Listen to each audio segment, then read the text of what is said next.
Alhamdulillah. Sumainyo ang kapayapaan at habag ng tabaglikha. O eto na. Wala na ngayon dito yung makina natin na malaki na dikrudo.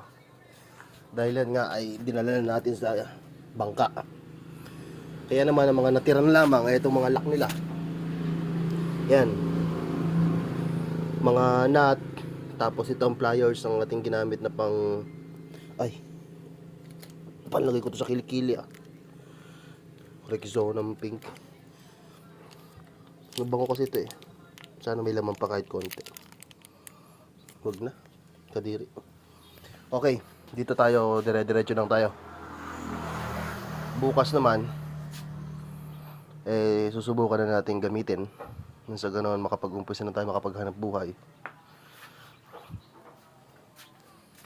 Kumita malaan tayo kahit pambili ng pagkain, bigas.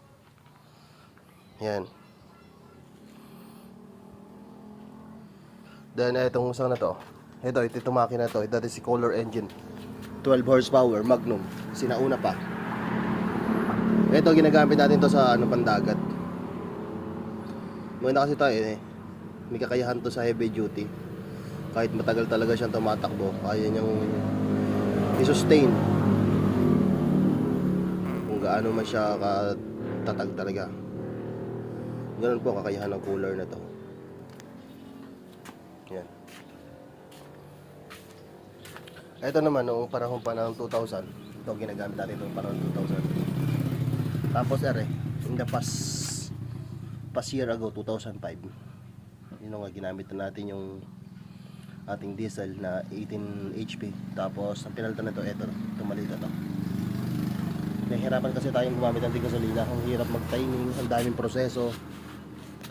At ito yung mga tools na minanapan natin sa mga lolo natin, mga sinaunang tao dito.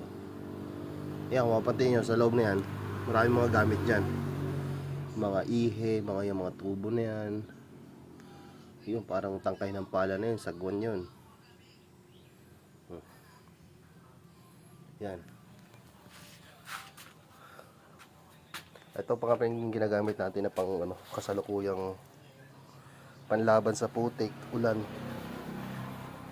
Ito. Para hindi tayo magkaroon ng alipunga, mga punjay. Yan, dito natin nilalagay yung huli. Sa shop. Tapos dala natin styrofoam na maliit na yon. Nasa ganun ang ating huling isdang maliliit ay hindi mahalpok. Yan. Ganyan lang po tayo. Update ko na lang kayo tomorrow. See you. We love you all.